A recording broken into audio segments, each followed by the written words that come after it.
Terima kasih sudah klik video ini. Tapi jangan lupa guys, klik tombol subscribe karena subscribe itu gratis. Saya ulangi lagi, orang NU adalah orang Indonesia yang beragama Islam. Bukan orang Islam yang kebetulan di Indonesia.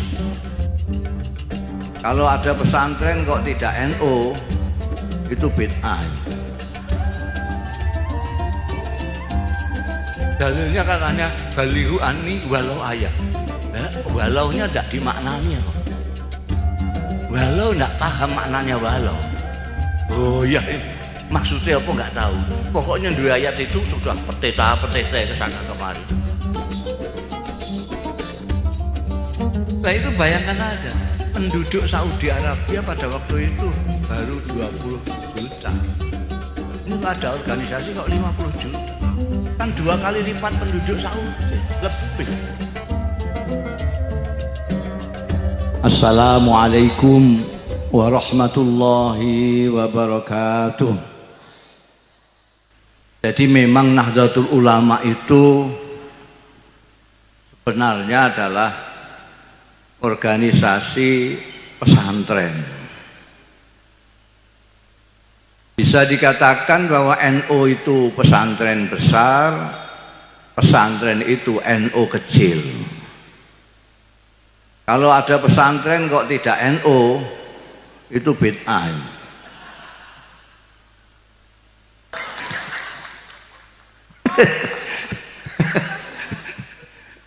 Sebab yang mendirikan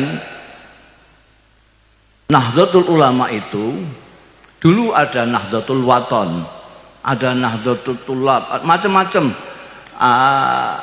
yang isinya para santri ingin bergerak untuk memperjuangkan kemerdekaan Indonesia. Tapi oleh kiai-kiai ini kalau tidak kiainya yang maju, santrinya itu nggak maju ini. Santrinya harus didahului oleh kiainya.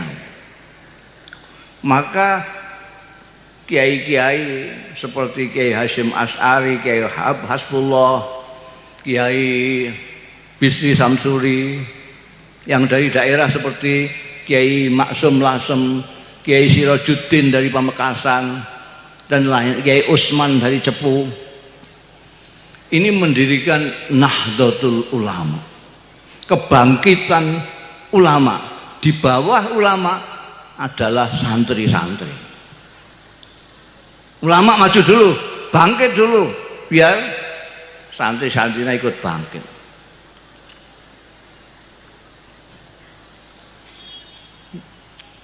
Sebetulnya Nahdlatul Ulama itu kalau menurut saya Nahdlatul Kiai kita. Sebab tidak sama, ulama itu agak rancu. Kenapa? Karena ulama itu ada bahasa Arab, ada bahasa Indonesia, ada. Ulama bahasa Arab itu jamaknya alim. Tapi di Indonesia itu ulama mufrad. Sampai kalau percaya buka kamus Indonesia itu. Kamus besar bahasa Indonesia, lihat. Ulama adalah seorang ahli agama. Seorang itu kan mufrad. Jadi majelis ulama itu bisa tidak kiai. Tapi kalau kiai ulama itu. Kan Nahdlatul Ulama. Kenapa dipilih Nahdlah? Padahal Nahdlah itu bisa nuhud, bisa macam-macam. Nahdon, nuhudan, nahdlatan. Kenapa menggunakan masdar marrah? Karena keinginannya kiai-kiai pendiri Nahdlatul Ulama ini supaya bangkit sekali. Jangan kok bangkit tidur, bangkit tidur, bangkit tidur, enggak. Bangkit sekali. Ini saya katakan supaya NU yang sekarang tahu itu. Ojo turu, Bang. Soalnya itu bawaannya orang yang mapan itu ngantuan. Sekarang sampai lihat aja orang yang gedibakan gini, pertentangan sana begini, itu belum mapan. NU kalem sudah mapan, malah kekaleman kadang-kadang ketiduran.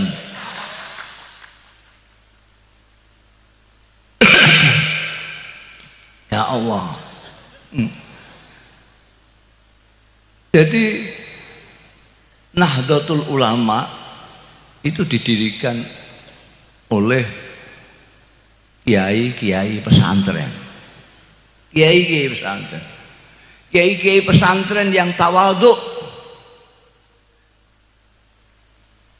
Sampai cari itu di sini namanya apa? Pesantren apa? Betet apa?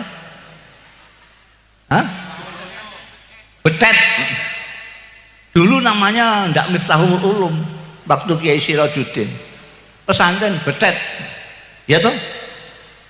Sama dengan pesantren Tebuireng, pesantren Denanyar, pesantren Tambak Beras, pesantren Ploso, pesantren dari Boyo, pesantren Krapyak, semuanya pakai nama desa. Itu kan kiai-kiai sekarang saja gaya-gaya. Raudhatut Thalibin, Miftahul Ulum, Hidayatul Muqtadi, ini kiai-kiai sekarang. Kiai-kiai dulu ndak, namanya desanya itu saja. Pondok yang paling kuno misalnya Pondok Termas. Termas itu juga namanya desa. Sampai dibawa menjadi tokoh nasional internasional Syekh Mahfud At-Turmusi dari Termas, Abdul Muhaimin Al-Lasemi dari Lasem, Syekh Khotib Al-Minangkabawi dari Minangkabau, Syekh Yasin Al-Fadani dari Padang. Ini kiai-kiai yang makanya cirinya NU itu desa. Desa. Nah sekarang ini orang desa itu gayanya kepengin jadi orang kota. Nah ini yang rusak sebetulnya itu. Diserbu oleh kota, lalu kepengin orang desa itu seperti orang kota. Kelihatannya orang kota kok gagah gitu. Terus kepengin gagah. Orang kota itu berislam kan gagah itu. Gagah dan kadang-kadang malah menakutkan. Saking gagahnya itu. Bid'ah, musyrik, kafir, begitu langsung gitu. Itu orang desa, wah gagah sekali ini. Ini baru bagus. Apa kiai-kiai di desa itu dulu saja tidak pernah melihat langit.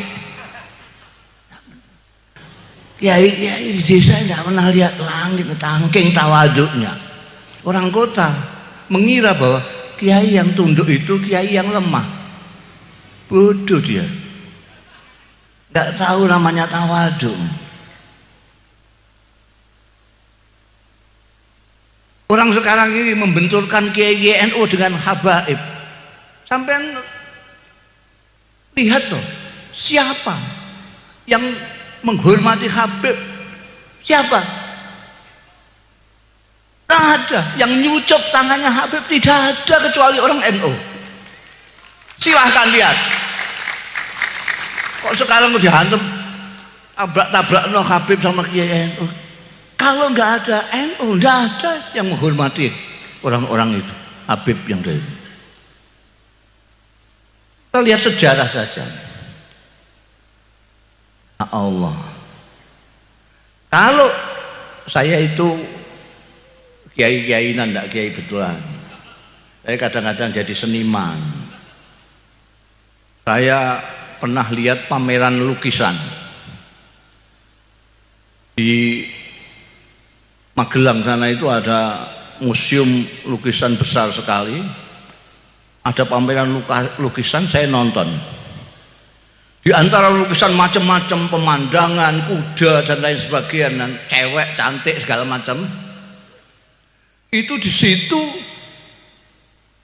ada lukisan Hadratus Syekh Hasyim Asy'ari. Besar sekali.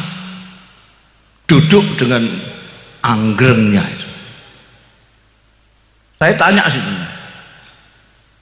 ini siapa yang melukis ini? Lalu saya dikenalkan, dipanggil itu orang yang melukis ini, yang kemudian sekarang jadi kawan saya. Saya dipanggil sama penyelenggaranya itu, terus saya kaget saya. Yang melukis ini saudara kita yang Cina, malah bukan hanya Cina, terus singkek kalau mas mripate meh gak ketok. Saya kagetnya dulu, ini ada singkek kok gambar Hadratus Syekh, kok nggak gambar kuda, gambar cewek apa, gambar apa, gambar Hadratus Syekh. Saya tanya, duh sampean kok gambar ini, kan nggak lain-lainnya pada gambar gini, kok kamu gambar ini sendiri? Apa jawabnya? Saya kaget 2 kali. Dia bilang, kalau tidak ada orang ini, tidak ada Indonesia.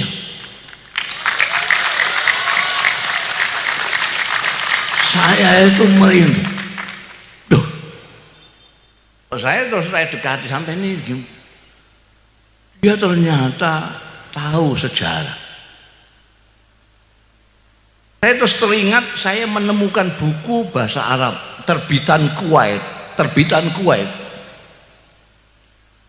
Yang menulis buku itu Sayyid Muhammad Asad Shihab. Dia adalah dulu wartawan yang mengcover berita revolusi Indonesia di Indonesia ini. Jadi mulai sebelum kemerdekaan beliau sudah mengcover berita-berita di Indonesia ini. Buku yang saya temukan itu bukan saya temukan, saya dihadiahi oleh Allah Yarham Kiai Abdul Mukhid Muzadi, penasihatnya Rois Am Kiai Ahmad Siddiq dulu. Judulnya buku itu Al-Allamah Muhammad Hashim Asy'ari Wadi'u Labinati Istiqlali Indonesia. Kalau diterjemahkan itu Maha Kiai Muhammad Hashim Asy'ari, peletak batu pertama kemerdekaan Indonesia. Pengakuan internasional yang menyoroti Indonesia. Jadi sekarang tidak usah pakai pamer-pamer. Kalau tidak ada NU, tidak ada Indonesia ini. Karena itu orang NU tidak usah teriak-teriak Indonesia harga mati segala macam, tidak usah. Mulai Tuhan sampai orang-orang yang ahli sejarah tahu semua. Kalau tidak tahu berarti tidak tahu memang. Ya jahil gitu saja. Tidak usah. Saya dipanggil di mana-mana, diundang untuk seminar, ceramah kebangsaan. Loh, sampai ini tahu saya enggak? Saya itu orang NU. Kok diajak ngomong kebangsaan, bangsa apa yang akan dibicarakan? Yang sampai maksudkan kan bangsa Indonesia loh. Iya loh. Loh ngapain? Loh saya ini orang Indonesia. Saya orang NU. Sampai tahu enggak orang NU itu? Bedanya orang NU dengan yang lain. Sampai ini tahu nggak? Apa? Ya berarti nggak tahu, sampai tanya apa gitu. Orang NU itu adalah orang Indonesia yang beragama Islam. Camkan ini. Orang NU adalah orang Indonesia yang beragama Islam.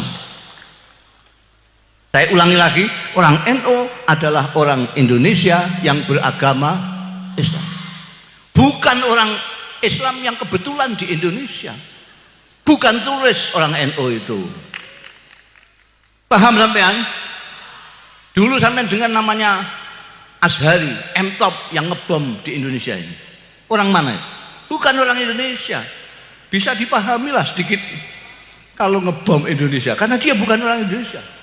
Tapi kalau ada orang Indonesia kok ngebom Indonesia, itu otaknya miring itu. Orang NU tidak usah diajari soal menyintai ini. Saya ini kemarin satu-satunya kiai atau kiai pertama, mudah-mudahan akan terus kiai pertama yang mendapat anugerah tentang hak asasi manusia, pejuang hak asasi manusia. Saya pidato di hadapannya orang-orang pinter-pinter, wah tidak ada yang tidak doktor itu, profesor doktor. Padahal saya itu intelek kendilen, pesantren tos yang tidak pernah sekolah, kecuali sekolah intelek kendilen itu dari kendil itu loh, ngeliwat sendiri di pesantren itu. Saya hanya mondok di Lirboyo, kemudian di Krapiak Jogja, kemudian di ayah saya sendiri Rembang karena kurang biaya. Saya ngomong sama hadirin ketika penyerahan anugerah itu, saya tidak tahu apa yang namanya HAM yang dicetuskan di Barat pada abad ke-7. Saya tidak tahu apa itu nasionalisme. Saya tidak tahu. Ismu itu dari Barat saya tidak tahu. Kalau Gus Dur tahu karena dia pernah sekolah, karena beliau intelek, orang kota. Saya ini orang desa.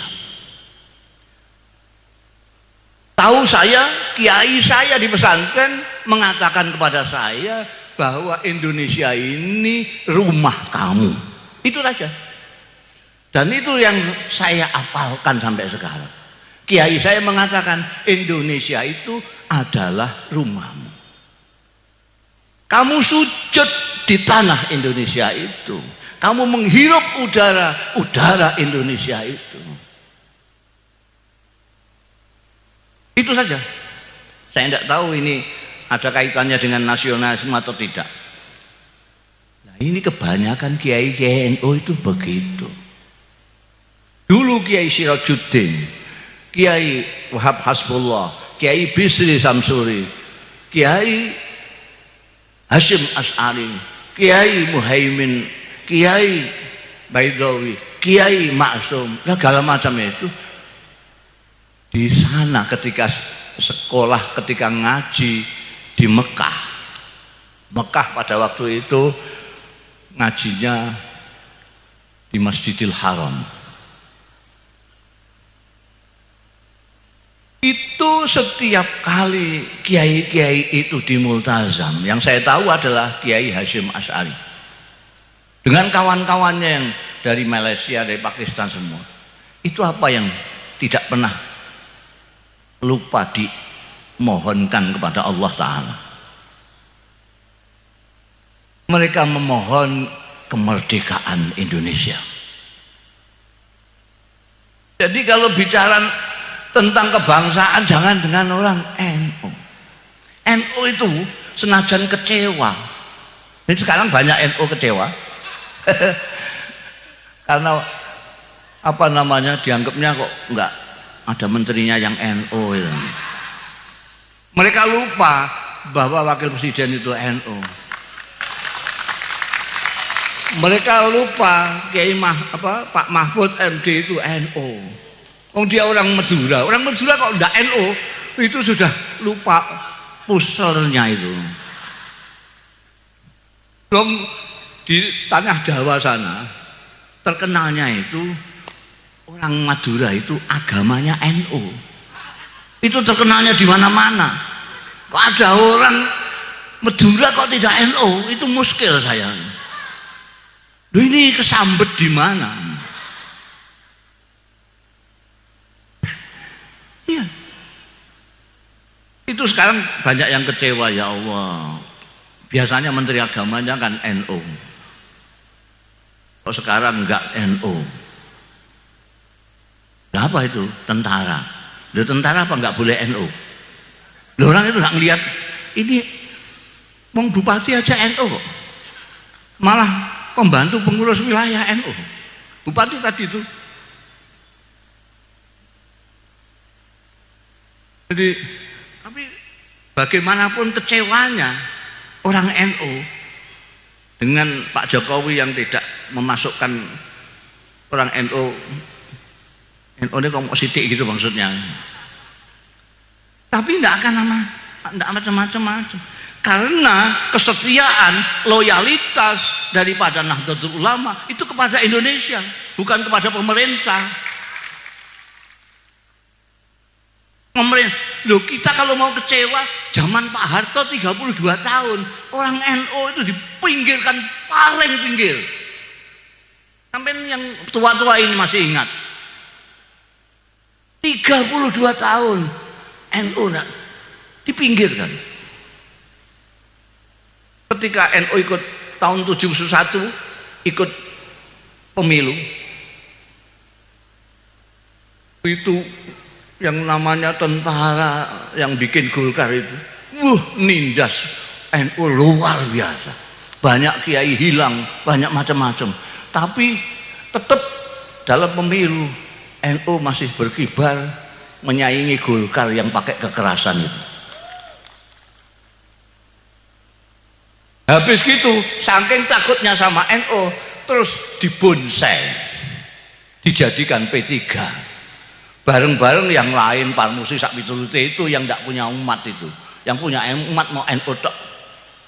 P3 itu warisan barokah dari Pak Harto. Berarti semua partai Islam dikumpulkan di situ supaya Pak Harto gampang caranya mengontrol itu. NU bisa. Selama Pak Harto masih jadi presiden, tidak ada orang NU di P3 yang pernah menjadi pimpinan. Ingat sejarah ini. Padahal isinya sampai ke bawah itu orang NU semua. Mulai Mintarja, Naro, sampai Hasan Mitariam semua. Yang belakangan ketika Pak Harto lengser, baru orang NU Hamzah Has naik jadi pimpin. Jadi kalau kecewa sudah dulu-dulu. Boleh NU kecewa, tapi tidak bakalan sampai terus NU sekarang sudah Indonesia bukan harga mati. Enggak bisa. Tetap Pancasila. Kenapa? Karena ikut bikin negara ini yuk. NU ikut bikin ini. Pancasila, Undang-Undang Dasar 45, Garuda itu Bhinneka Tunggal Ika ikut terlibat pembikinannya itu, dan itu basisnya di desa-desa, di desa-desa itu. Nah ini yang perlu saya tegaskan, saya ulang-ulang untuk orang-orang desa ini. Sebab orang NU itu orang desa. Orang desa itu kalau dari segi normanya itu paling dekat dengan ajarannya Rasulullah Sallallahu Alaihi Wasallam. Kenapa? Karena orang desa itu dipimpin oleh kiai yang tidak formal, kiai yang tidak pejabat, tapi diikuti oleh orang-orang. Kiai-kiai itu mempunyai ilmu yang tidak sembarang ilmu, ilmu yang bisa dipertanggungjawabkan ila yaumil qiyamah. Pertanggungjawaban ilmiah yang paling otentik itu kiai-kiai NU, karena bisa dipertanggungjawabkan sampai yaumul hisab. Ustadz-ustadz yang sering bicara, Rasulullah Shallallahu Alaihi Wasallam telah bersabda, innamal a'malu binniyat. Seolah-olah Kanjeng Rasul itu tetangganya. Nanti akan ditanya. Sebab orang yang mengatakan mangkadzaba alayya muta'ammidan falyatabawwa maq'adahu minan nar. Orang mengatakan ini dawuhnya Nabi tapi bukan, tidak jelas dari mana. Falyatabawa maq'adahu minan nar. Kalau kiai-kiai NU mengatakan innamal a'malu binniyat, dawuhnya Kanjeng Nabi, dia bisa mempertanggungjawabkan, saya dengar ini dari kiai saya. Terus ada mode baru, Islam yang pecendengan. Nah itu dari mana? Ya dari luar negeri. Negeri kalau bangsa yang saya ceritakan pertama tadi dari barat. Kalau yang saya ceritakan belakangan yang tentang keberagaman ini dari Timur Tengah. Timur Tengah kan gagah-gagah, galak-galak itu. Lalu timbullah orang-orang Jakarta galak-galak, petentengan. Terus Surabaya juga galak, Pamekasan ikut-ikut galak.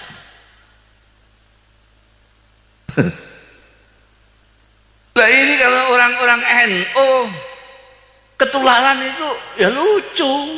Orang NU itu dari ajaran kiai-kiainya dari dulu itu beragama itu santai. Beragama itu santai. Sebab dalilnya itu. Nah ini soal bilang dalil. Oh, Jakarta sampai ngomong sudah dalil ditanya. Ini hadis. Terus hadis oke? Apa doib? Tanya. Rawinya siapa?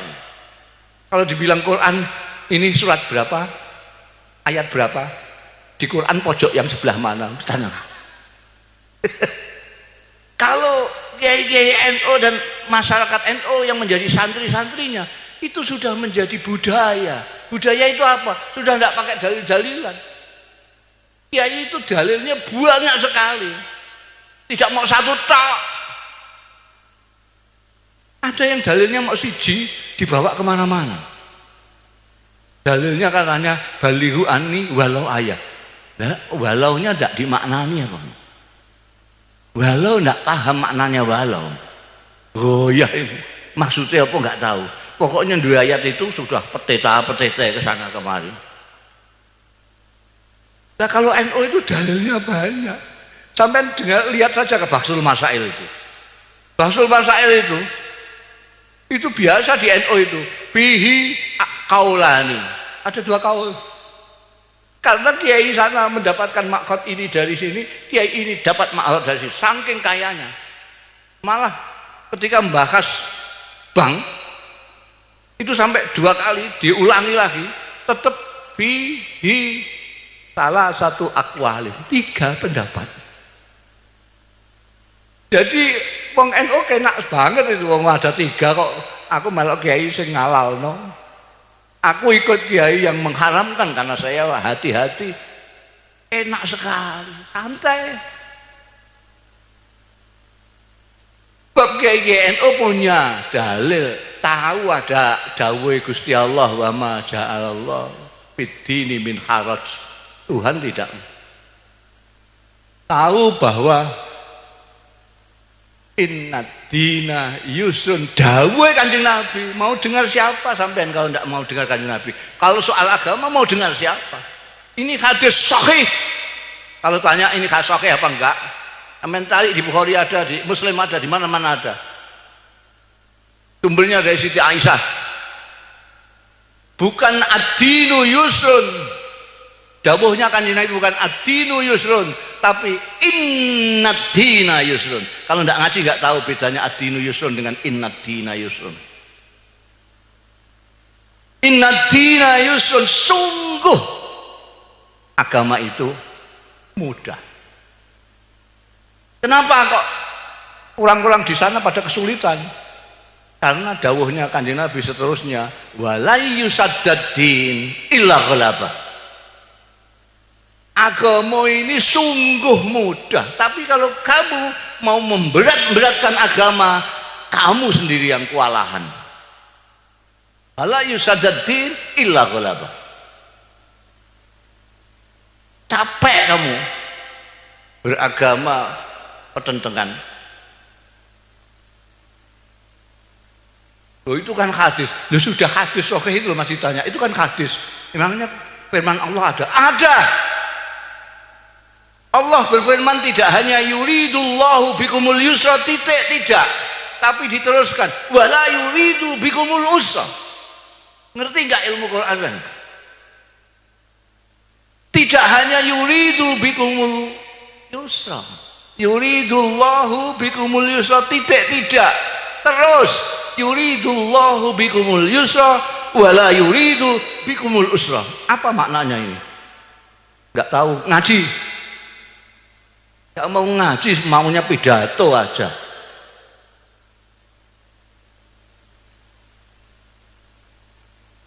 Yuridullah, Tuhan menghendaki bikum semua kalian. Al yusra, mudah, gampang. Tuhan menghendaki kamu gampang. Wala yuridu bikumul usra, dan tidak menghendaki kamu kesulitan. Ini takkid juga. Tuhan tidak menghendaki kita. Di surat Toha, Tuhan menurunkan Quran ini apa? lali tasko. Kalau sampean merasa berat beragama Islam, berarti sampean kudu hijrah dari ustadz kamu. Sampean salah ustadz.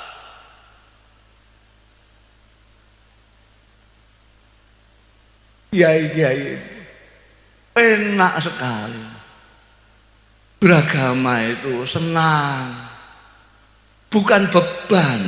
Kenapa? Karena kita mencintai Allah, tidak hanya takut Allah.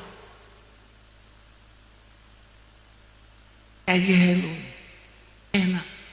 Dan lagi pula ya, saya itu kalau lihat orang pertentangan dalam beragama itu, saya itu kasihan ya, dengguyu, ingin ketawa itu. Loh, ini bagaimana? Lu potonganmu kayak ngono. Kok enggak syukur itu loh.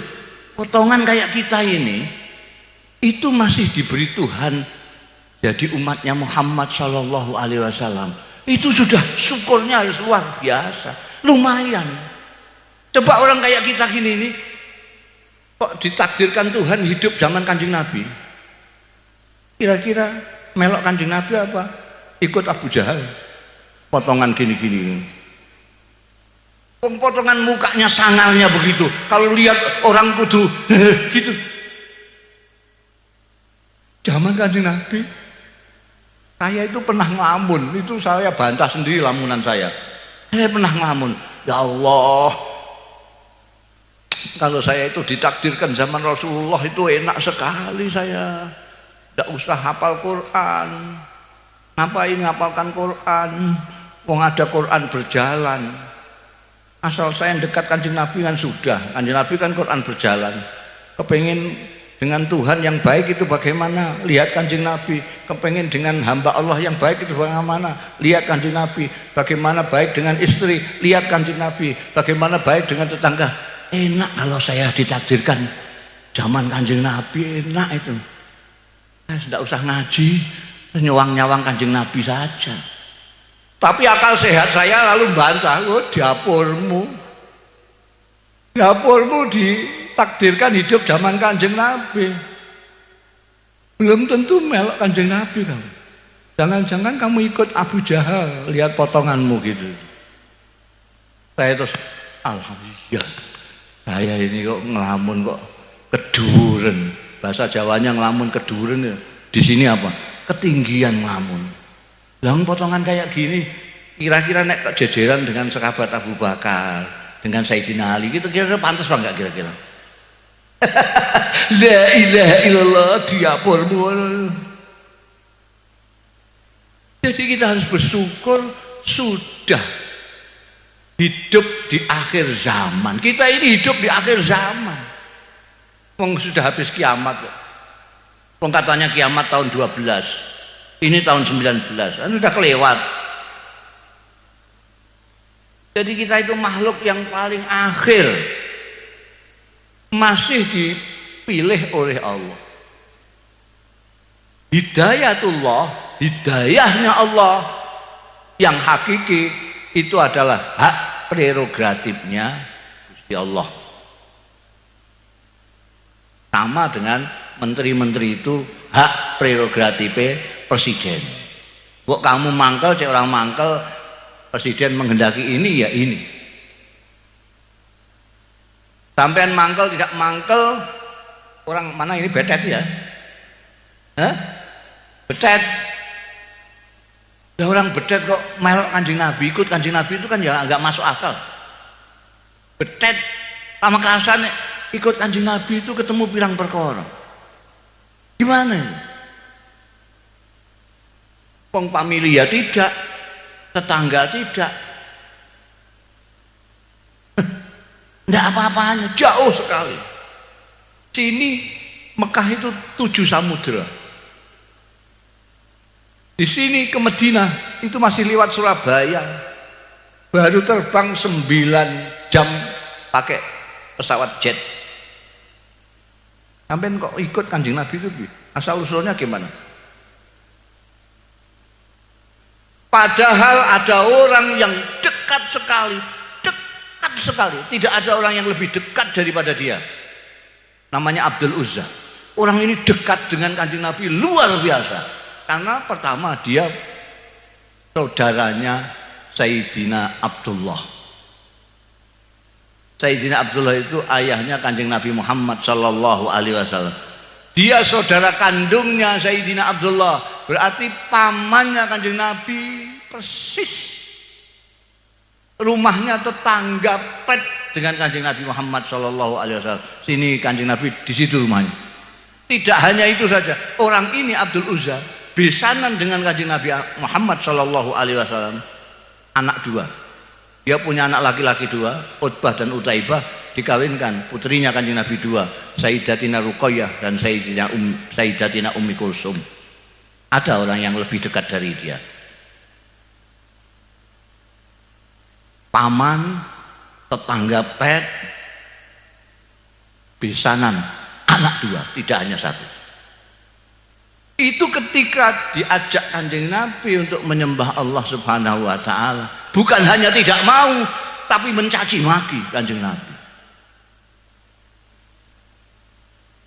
Dia mengatakan kepada Kanjeng Nabi waktu itu, "Tabban laka ya Muhammad, alihadza jama'tan." Kurang ajar kamu Muhammad, orang tua-tua kamu kumpulkan, kamu ngomong gitu itu. Masa Tuhan enak-enak banyak kok kamu jadikan satu tok. Dia marah-marah karena dia punya Tuhan ada 200 berapa gitu. Bagaimana sampean menjelaskan? Abdul Uzza yang begitu dekat Kanjeng Nabi diajak tidak mau, bukan hanya tidak mau tapi mencaci Kanjeng Nabi. Sampean orang Pamekasan, siapa yang ngajak?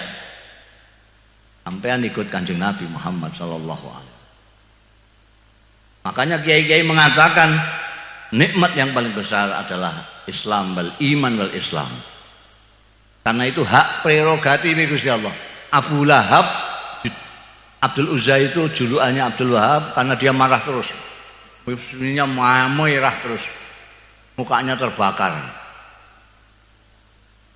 Makanya disebut Abu Lahab. Begitu turun ayat Tabbat yada Abu Lahab, anaknya dua laki-laki Utbah dan Utaibah dipanggil, ceraikan istri-istri kalian, kalau tidak kamu tidak aku akui anakku. Gimana ada orang begitu dekat dengan Rasulullah, begitu kerasnya menentang Rasulullah. Ada orang yang jauhnya seperti kita ini tiba-tiba ikut ke Rasulullah. Itu hak prerogatifnya Gusti. Tidak bisa Abu Lahab terus bilang, kok saya yang dekat kok enggak dihidayahi Gusti. Gusti Allah itu bahasa Jakartanya maha semau gue. Kaunuhu muridan, maha berkehendak. Ini yang kita harus syukur. Kita harus bersyukur dipilih Allah dari sekian miliar manusia untuk ikut Kanjeng Nabi Muhammad sallallahu alaihi wasallam. Dan kita harus bersyukur lagi bahwa Kanjeng Nabi Muhammad sallallahu alaihi wasallam meskipun jarak kita dengan beliau 15 abad, ajaran-ajarannya masih dibawa terus dari sahabat ke tabi'in, dari tabi'in ke tabi'ut tabi'in, dari tabi'ut tabi'in kepada ulama-ulama sampai ke kiai-kiai yang terus memegang mata rantai ajaran Rasulullah kepada kita. Ada tuh.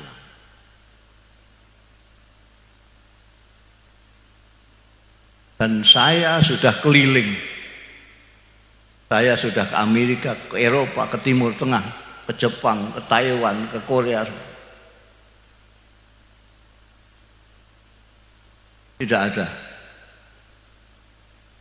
yang otentik Islamnya seperti Nahdlatul Ulama.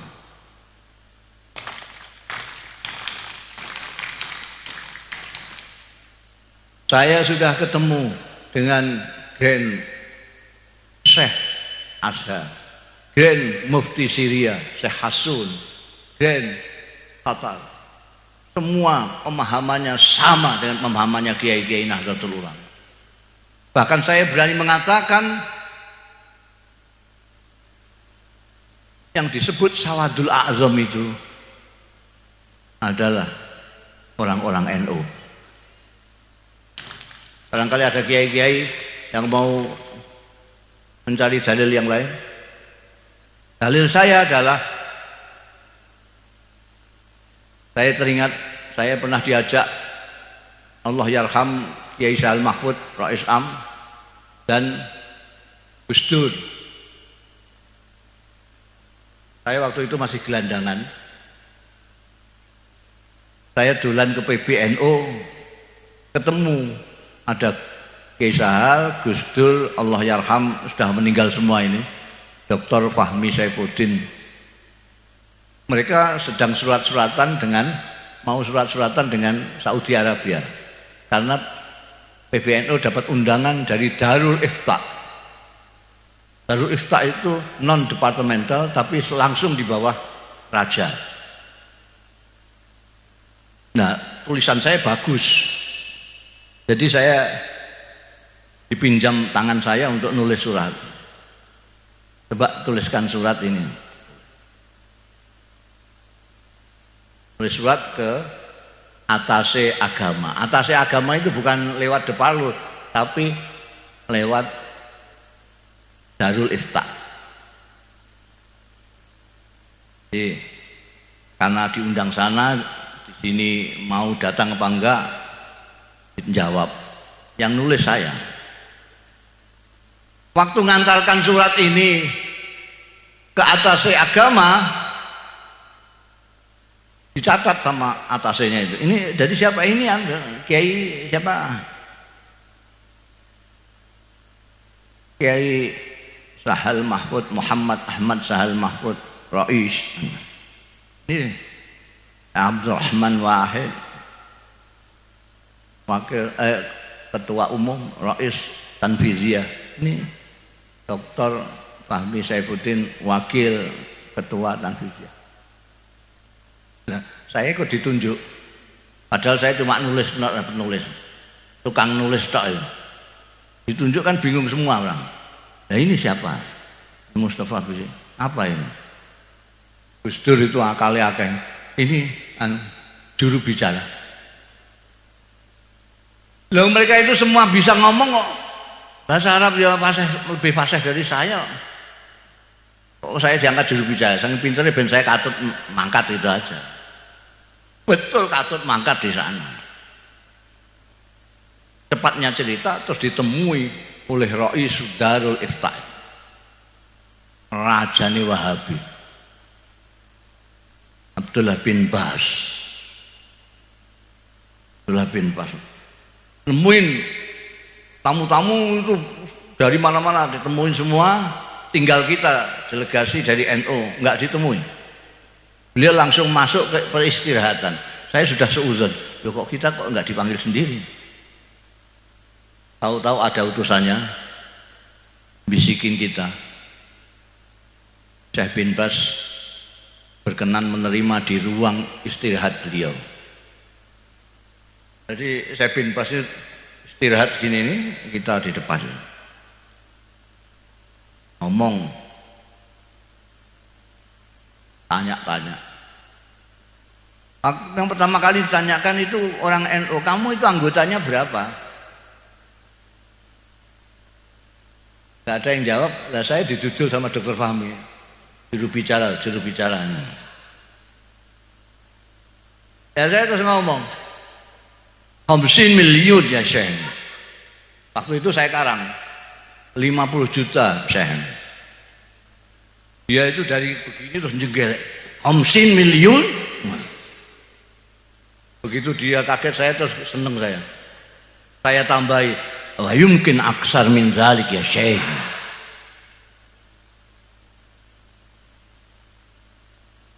Nah itu bayangkan aja, penduduk Saudi Arabia pada waktu itu baru 20 juta. Ini kok ada organisasi kok 50 juta. Kan 2 kali lipat penduduk Saudi, lebih.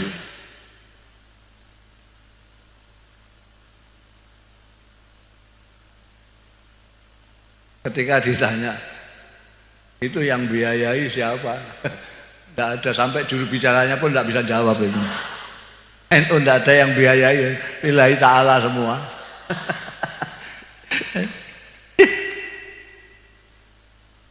Ternyata menurut survei terakhir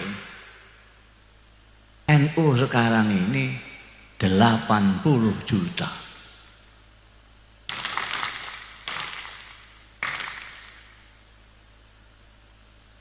80 juta. Jadi itu bisa 4 kali penduduk Australia. Jadi Islam yang paling banyak, yang mayoritas di dunia ini adalah NU. Apa salah kalau saya mengatakan ini Sawadul Azam? Di Mekah itu meskipun misalnya 100% umat Islam, itu cuma berapa? 20 juta. Berapa ya? Sekitar 25 juta. Ini tidak apa-apanya. Mereka dikumpulkan jadi satu, mesti banyakkan orang NU. Abdul Azam. Makanya kalau ada yang kecewa ya bisa dimaklumi lah. Kok kelihatannya kok gak begitu mewakili gitu loh. Kok menteri agamanya kok bukan orang NU gitu, itu kan orang-orang gerundel kan gitu. Tapi itu perkara cilik itu. Kalau bahasanya kiai-kiai NU samanan kolila. Samanan kolila itu mansus itu. Tidak boleh. Samanan kolila itu mansus. Kalau samanan kasiron itu baru mafhum. Mansus. Lah sak gede-gede ini pangkat itu ya kolila. Karena itu Nahdlatul Ulama dengan khitohnya itu yang dikhidmai adalah Indonesia. Orang sering bertanya kepada saya, apakah NU tidak berpolitik? Berpolitik. Berpolitik. Tapi harus tahu sampean itu, orang sini orang berpolitik tapi nggak ngerti politik. Nah itu kata-kata heran, kalau nggak ngerti politik mbak sudah lah, nggak usah berpolitik, udah ngaji saja. Ngerti politik. Politik itu ada bermacam-macam. Ada politik kebangsaan. Ini politiknya NU, politik kebangsaan. Ketika Bung Karno jadi presiden, ulama-ulama Nahdlatul Ulama, kiai-kiai Nahdlatul Ulama mengangkatnya menjadi waliul amri daruri bisyauqah. Sebab kalau tidak diakui, maka ini akan menimbulkan dampak yang banyak sekali. Maka menteri-menterinya agama juga tidak bisa mesahkan perkawinannya orang-orang yang kawin. Naib-naibnya itu semua tidak sah semua. Ini kebangsaan. Ketika geger-geger mengenai ideologi negara, kiai-kiai kumpul di situ Bondo, menyatakan Pancasila sebagai asas. Ini adalah politik kebangsaan demi bangsa Indonesia. Itu NU. Pokoknya kalau demi bangsa Indonesia, itu tadi katanya ketua tadi bagaimana? Malam-malam ditantang apa? Saya nggak berarti bahasa, pakai bahasa tadi, pakai bahasa Perancis saya nggak begitu tahu tadi. Oh malam kok ditantang, kita bangun gitu tadi.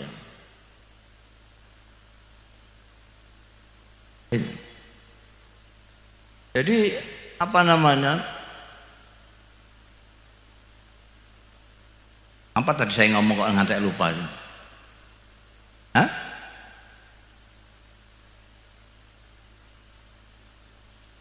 Apa? Politik kebangsaan. Jadi kita politiknya politik kebangsaan, membela kebangsaan. Jadi kita tidak peduli kita akan diikutkan pemerintahan atau tidak, meskipun Islam kita diambil untuk jadi wakil presiden, tapi nanti kalau apa namanya ada pemerintahan ini tidak berpikir tentang Indonesia, kita akan kritisi, kita akan tentang, karena kita loyalitas kita kepada Indonesia. Politik kebangsaan. Dua, ini yang agak sekarang sudah jarang. Dulu kiai-kiai itu cirinya adalah ini, politik kerakyatan. Jadi kalau ada rakyat waktu berkelahi sama pengusaha, maka kiai akan mesti membelani rakyat. Kalau rakyat berhadapan dengan pejabat, kiai akan guri-guri ini akhir-akhir ini terus nggak gitu ya. Rakyat dengan pengusaha, kiainya ikut pengusaha, rakyatnya yang mate. Kasihan. Ini politik rakyat. Yang ketiga ini yang paling suka orang NU ini, ketarik syahwatnya besar sekali. Politik kekuasaan atau yang disebut politik praktis ini. Politik. Kenapa orang NU pada gak kuat syahwatnya ke politik praktis? Karena kita pernah menjadi partai dan sukses. Partai Nahdlatul Ulama itu sukses sekali. Tahun 55 itu kita hanya berapa bulan mempersiapkan, kita akan keluar dari Masyumi, kita bisa bersaing menjadi nomor 3 PNI, Masyumi, NU. PKI kalah dengan kita, luar biasa. Nah, yang politik kebangsaan dan kerakyatan ini yang perlu kita pupuk terus untuk meneladani kiai-kiai kita yang, dan keberagamaan kita warga NU itu sudah ada khitahnya. At-tawassut wal i'tidal adalah ciri umat NU, wasatiyah ini. Kalau pertentangan jelas bukan dari ini. Pertentangan itu tahu nggak? Di sini apa bahasa Maduranya pertentangan? Pertentangan itu wah pokoknya wah. Pertentangan itu kosok wang sule, kebalikannya kalem lah, kalem. Kan semangat. Pertentangan itu, wah kalau tidak begini, pengen marah terus gitu. Pengen marah. Oh, kita itu santai. Karena kita punya dalil banyak, jadi kita santai. Yang punya dalil sedikit, dan itu yang kenceng-kenceng itu mulainya dari kota. Sampai perhatikan, sampai kalau meruntut sejarah, maka keberagamaan yang kenceng-kenceng bermula dari kota, dari kampus-kampus. Dan itu bukan dari bangsa IAIN, apalagi dari pesantren, tidak. Itu dari sekolah-sekolah sekuler itu, sekolah-sekolah eksak. Koyo-koyo seolah-olah itu karena merasa baru, jadi terus semangatnya berkobar-kobar sampai lupa yang benar mana, yang tidak mana. Malah ada yang gayanya itu kita harus kembali ke Quran dan hadis. Itu orang awam disuruh kembali ke Quran dan hadis, dia saja nggak paham.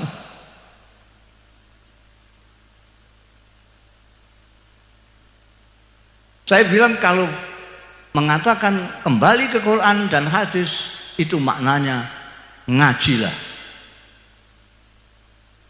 Maknanya ngaji. Kalau mengatakan Quran kembali ke Quran tapi yang dimaksud Quran terjemahan Depak, ya sama aja bohong. Tidak bisa.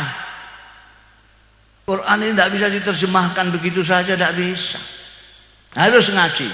Karena Quran, untuk mengetahui Quran, untuk memahami Quran itu harus ada ilmu, harus mengerti ilmu lughah bahasa Arab, harus mengerti badi', bayan, mengerti balaghah, harus mengerti ilmu Al-Quran, mengerti tafsirul Quran, mengerti asbabun nuzul. Banyak yang harus dipelajari. Enak saja lihat Syekh Google terus. Harus ngaji. Jadi tidak usah terpengaruh. Sampai orang-orang NU sudah mantap saja lah, ikut kiai, kiai-kiainya juga ikut Mbah Hasyim Asy'ari. Udah gantung saja ini. Kayak tasbih itu di sini di atas sudah ikut Kanjeng Nabi, ke bawah kita gandulan saja. Kita ikuti ajarannya yang santai, gampang tapi jangan gemampang, jangan digampang-gampangkan, ya segampang sajalah. Tidak usah disulit-sulit. Kita tidak perlu pertentangan. Kalau ada orang yang ajak kelahi, ya sudahlah sana. Kamu cari musuh yang lain saja, saya lagi sedang tidak enak badan ini. Jangan diajak berkelahi, saya sedang memikirkan Gusti Allah ini. Saya tidak sempat memikirkan yang lain, saya hanya memikirkan Gusti Allah. Orang itu kalau Gusti Allah nggak dipikir, itu ya akhirnya lupa. Kita itu kan ke Gusti Allah itu melewati banyak. Ada organisasi masyarakatan, organisasi politik, masih ada Islam. Itu baru ke Gusti Allah. Kalau kau sini sudah pertentangan, nggak sampai sini. Apalagi sampai sini. Paham atau enggak terserah sampean itu. Wah, sudah 1:30. Cepat sekali nih. Ya, jadi kesimpulannya yang saya omongkan, marilah kita bersyukur dipilih Allah menjadi umatnya Nabi Muhammad SAW. Kita bersyukur dijadikan orang Indonesia. Kita bersyukur dijadikan orang Nahdlatul Ulama, orang NU. Itu ada orang yang paham betul bahwa NU itu benar, itu belum tentu masuk NU kok. Kenapa? Dia tidak dapat itu hak prerogatif Gusti Allah.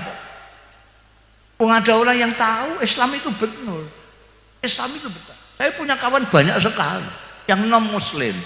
Kalau dia ngomong itu, saya itu tahu persis bahwa ini yang benar Anda. Nah, kenapa kamu nggak ikut aku? Ya bagaimana? Mungkin. Jadi itu memang ada sesuatu yang hak prerogatif Gusti Allah. Mulanya sampean kalau ada orang moyoi, ya sudah, terima kasih. Alhamdulillah, saya jadi orang NU, alhamdulillah itu. Alhamdulillah itu. Wah, NU kok mbok ikuti itu gimana? Itu banyak khurafatnya, banyak bid'ahnya, ben biar aja, saya suka. Alhamdulillah. Alhamdulillah. Aku ma'malukum wala na'malu.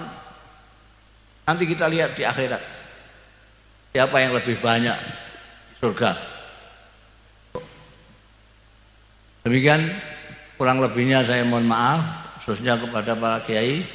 Wallahu yuwaffiquna ila ma fi khairul Islam wal muslimin, khairu Indonesia wa Indonesiin, wa khairu nahdlatil ulama wan nahdin. Astaghfirullahal azim li wa lakum. Wallahul muwaffiq ila aqwamit thoriq. Wassalamualaikum warahmatullahi wabarakatuh.